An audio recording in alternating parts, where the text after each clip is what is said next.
Okay, I'm in here. They'll know. Hello, this is the disembodied voice of Joe. If I go this way, you see me. Okay, there I am. I'm here. But there is a much greater poet and person, and actually looks better on camera, called Jan Beatty. Beatty. I say Beatty all the time. I'm terrible.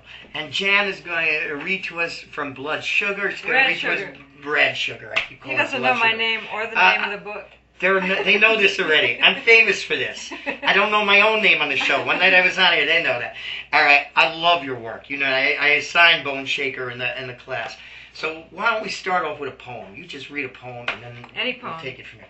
And pick a poem. Any poem. Okay. Yeah. Okay. This is called, I'll read Lip. Oh, that's a good one, huh? I like it. I'll read Lip. Am I supposed to look into the camera? No, you can do whatever you want. Okay. Okay, lip. Edge, verge, labium, flange, impertinence, recompense. Road to the mouth inside us, the blue, red, slippery, the not quite in. Insolence, convexity, lip, rim. Body color, curve of the pussy, fur below, flounce. Skirt of the known world, threshold to the threshold, trim. Margin of the valley between thighs, sidle up, jump. Brink of your first happiness, almost, oops, you're in. Lip, bop, baloo bop, as good as dope, almost. The swoop, the junction, the original front lawn. One less than a trois, spank it, frisk it, the light goes on. Sidewise smile, gateway to red, light summer jacket, and your mama said, save it for a rainy day, wear a light jacket on a summer night. But she never rocked the body electric, original E, she never sang it like that. Did your mama ever turn over, drive right up to the window, say, I'll take some. Give me some spurts, some rush, some one more time, some honey. I'm the city. I don't need your map. Wow. All right. The first question I got to ask, because this would help my students, Jen. Okay. The beginning of that poem, for at least, let's say, 3/4 or 2/3 of the way, is a catalog. You're not coming down on a lot of sentences. You're doing not a list so much, but like, and it seems, how long did it take you to string those things together? Because it seems like it's very rhythmically deliberate, like the different words and the way the sounds are busting off of each other. You were talking last night about you do a lot of revision. How about with that? I mean, how hard is it to get a list to hang together right like that so it keeps its tension without the sentence structure? I'm just wondering. Yeah, well, I had, I don't know, this is a pretty short poem. It used to be pages and pages, you know. Okay. So I was just putting down every word I could think of for labium and pussy and everything. And there were a lot of words. It was kind of, I have this one dictionary called Trash, and it's great. It's a dictionary of dirty words, which I sort of love, you know. Oh yeah. And so it was all this slang, which was what I was looking for, about street talk, and then I wanted to mix it with other kinds of meanings of the word lip, and like impertinence, and you know, giving lip to someone in speech, and so I had this long thing, and then I would just really mess with it for hours and hours and rearrange it and put slashes in and just play with it. You know how you do. Yeah, well, just the use of the obscenities and moving the list. They're obscenities. You know, we're not obscenities. No, you know, pussy. All right, these words. I try to tell my students, they form follows function. These words have great sound to them. They all have onomatopoeic qualities to them. I mean, it's no accident that they do what they set out to do. Hopefully they do what they set out to do. But the way you string them along and they move it through this schema that's really kind of complex in the whole meaning of the poem. Yeah. I mean, it was beautifully put together. And that's what I'm wondering. That's my buffalo going off. It doesn't matter. We're still being filmed. I hope there's a buffalo here. Yeah. So that's why I was asking, because a lot of times they'll write lists and they won't hang sentences, but they're not thinking of the sounds in the list. Oh, and that was everything. everything. The music in that of the poem. line is everything. Yeah. That poem rides on its sound, so you did the job with that. I love words, because we had a word in Elizabeth called snoid, which meant a little creature that climbs up people's buttholes and lives there. Mm-hmm. So to call somebody a snoid was like, but the sound of it said snoid. You know, I mean, so and So that's wonderful. So could you give us another one before I go on? Before you go on. Before Okay, I sure. ramble. Yes. I'll read. I guess I'll read Red Sugar. Unless you have something you want me to read. No, I want. You're this loose. is total anarchy. Yes, whatever you want. Okay, it's called Red Sugar. Begins with an epigraph by Gretel Ehrlich. You walk inside yourself on roads and ropes of blood vessels and tendons. You walk inside yourself and eat weather. Red Sugar.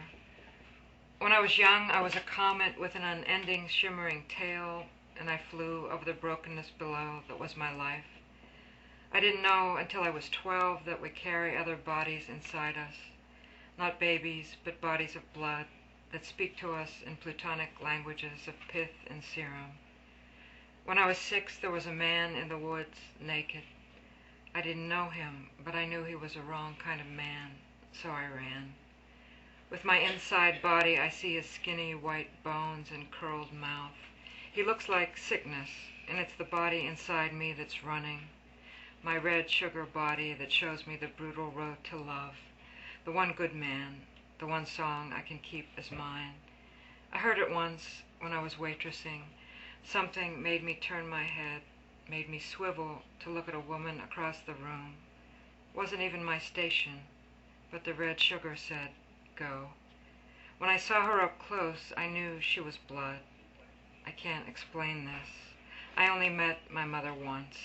I said, do you know a woman named Dorothy? Her face was pale. She said no in that hard way. Maybe her red sugar told her to run, but before she left, she grabbed my arm, said, I did have a sister named Dorothy, but she died. 2 inches away from her dyed blonde hair, I said, okay. But both our inside bodies knew she was lying. Some people call it eating weather, the way you swallow what you know but keep it. Later it rises like a storm from another world, reptilian and hungry. It's the thickness that drives us and stains us, the not asking, just coming, the cunt alive and jewel-like, the uncut garnet and the lava flow. It's barbarism, bloodletting, the most liquid part of us spilling, spreading, the granular red sea of sap and gore, sinking, moving forward at the same time, slippery, red containing blue.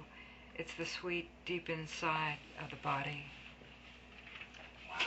You know, last night that poem kicked my butt when I heard you. Jan read at Binghamton University here, and what I like about the poem is it reinstates fate.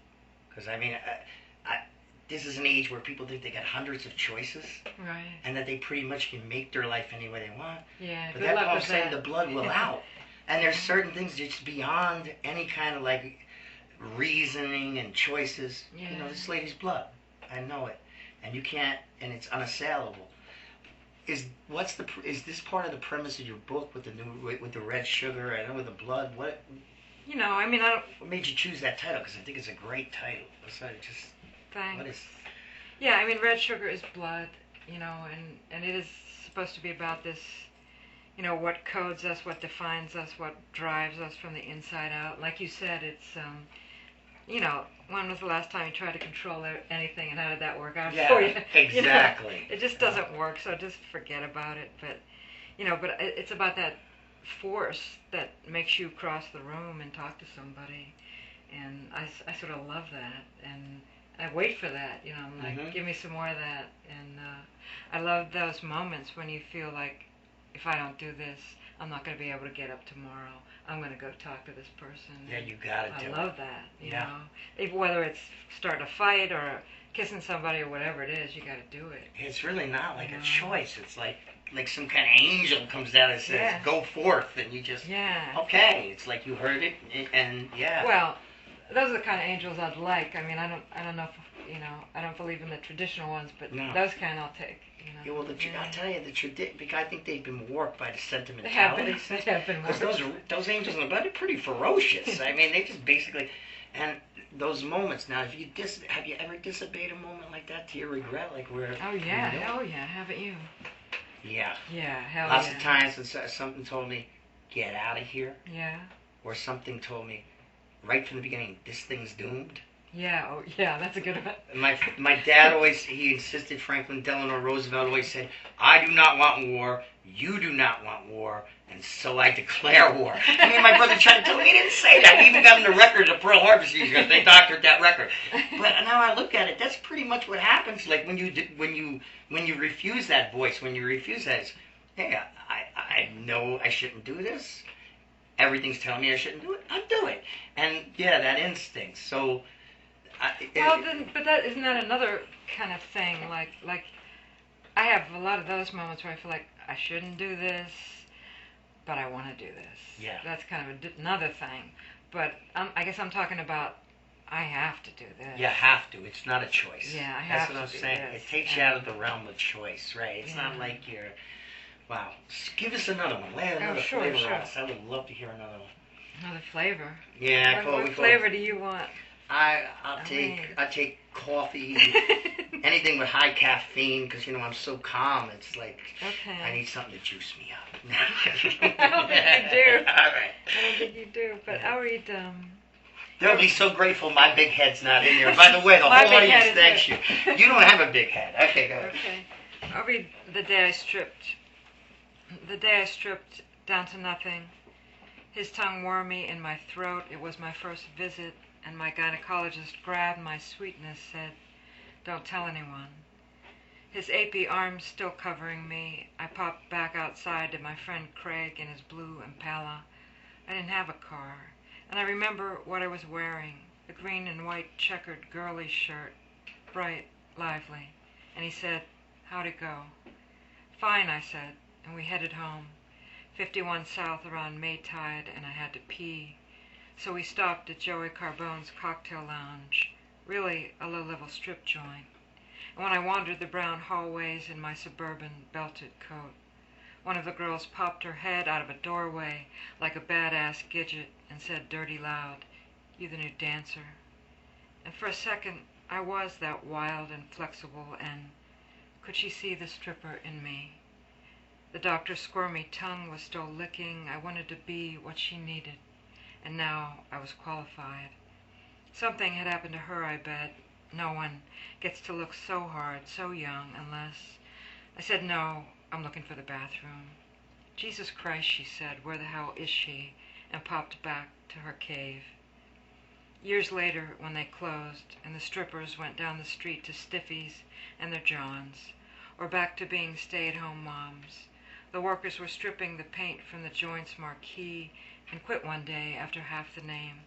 And for 24 magnificent hours, the building existed as Joey Carbone's Cock and not Cocktail Lounge. And it was withered, flaky, but big, for the first time, as big as he said it was. Wow. I've got to stop saying wow. I sound like John Denver. Far out. But I really like the poems. The thing all right, you revised, you sounded like Thomas Lux when you were talking about revision. You revise, you might take you a few. All right, and yet you're doing it. It's like a center fielder. It makes it look easy. You're taking this language, and it sounds like it's laid down naturally, and you're mixing registers. How do you think you arrive at that kind of, does it take that much revision to arrive at that voice where it sounds like it's being uttered rather than contrived? I mean, that seems to be what you're revising towards, because the poem just comes out. The speaking voice is amazing. Yeah, it's like, it takes a lot of work to look this natural, you know? Yeah. But it's like, I'm really intense about speech. I mean, you know how we are as poets. We listen to everything everyone says, and I eavesdrop all the time. Yeah. yeah, what else is there? Yeah. But you want it to sound real, and go over it and over it and say, no, that they wouldn't say it like that. It wouldn't be like that. No, in this situation it'd be a little different. Get rid of that apostrophe. Get rid of the it would be don't you. It wouldn't be don't. You want the slang to be right. But you don't want it to be too affected though. Yeah, right. And that's kind of hard to nail that. Yeah, you don't want to sound like a bad Raymond Chandler. I tell people Yeah. that whole thing. Yeah. And yet you want it to because I mix registers. I mean. Yeah. I've been called a working class poet, which I don't know what the hell that means. I mean, I know I come from, in fact, and you come from Pittsburgh, you come from a Rust Belt city, you worked as a waitress, and yet your language is so deliberate because to capture what Dante called that language of the nursery, the voice, it's a lot harder to get the exact subtleties of it, I think, the accuracy of it, than it is to write in a highfalutin, intentionally heightened poetic voice. Yeah. You know? It's hard to, you know, it's fine to write in any register, but it's hard to write in that rarefied, like you said, highfalutin voice without sounding, I think, forced and affected. But also you can sound just as affected trying to put on some kind of working class voice, you know, if it doesn't ring true. I mean, that's what I'm saying. It's just got to ring true. But it has to ring true, and I think there's such things as presence behind the words. Like if you can bring the presence out by what you do, all of your little revisions and choices, because that poem just laid down so true. That's one of the things I like about your work. It just seemed ear perfect. Oh, thanks. And to play with that, but yet people will say, they've said it to me, oh, well, you know, you could recite the telephone book, and I said, okay, or you got a sense of humor. They don't realize, I think, that how difficult it is, even with somebody with a good ear who's been eavesdropping, because it's not just words, it's little tiny bits of words and the way that they turn on each other. Yeah, it's timing, and when do you deliver this, and when do you hold back on this, and I always have this tendency to hit it hard at the end, and I usually, have to pull back on that. As a poet, it's like watching a boxer match. So you throw the jab of, "Are you the new girl?" You know, that whole thing, and you came right at the right time in a poem. You know, for me at any rate. So a lot of this show's about craft, students. Yeah, a lot of this show's about getting good poets on here, and and this is one of the best. So could you read one more for us? Sure, I'll read a work poem, maybe, huh? Okay. Let's see. Something I don't like to do. I hate work. Let's see. I'll read that Father poem, maybe. There's a whole series of poem in which Father teaches me. Poem that teaches me. I love that. Go ahead. Thanks. Yeah, my father teaches me this and that. This is in my father's voice. He's been dead like 20-some years. My father teaches me to dream. You want to know what work is? I'll tell you what work is. Work is work. You get up, you get on the bus, you don't look from side to side, keep your eyes straight ahead. That way nobody bothers you. See, you get off the bus, work all day, back on the bus at night, same thing. You go to sleep, you get up, you do the same thing again. Nothing more, nothing less. There's no handouts in this life. All this other stuff you're looking for, it ain't there. Work is work. Yeah, that poem really hit me because I had that line in one poem. Work's just work. Only the bosses get to call it a career.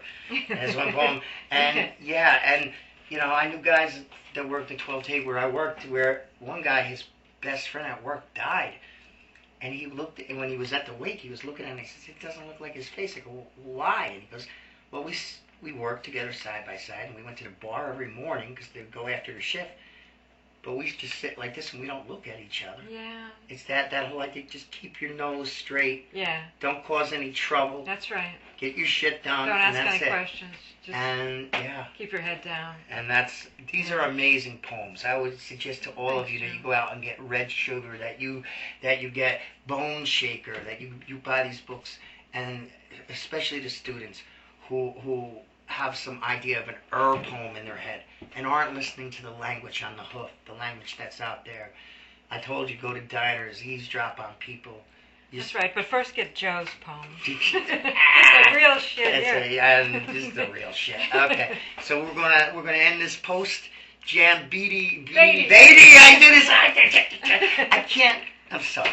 This is so great. The audience is used to me being a dunce. All right, so we will talk to you soon. Thank you, Jan. Thanks, Joe. Thanks for coming on. If you could see this place, it is a bunker. All right, and we have the camera is actually sitting on a bunch of dead roses, so it's I love that. very different. It is. Yes, make a great still life. Okay, guys. So long.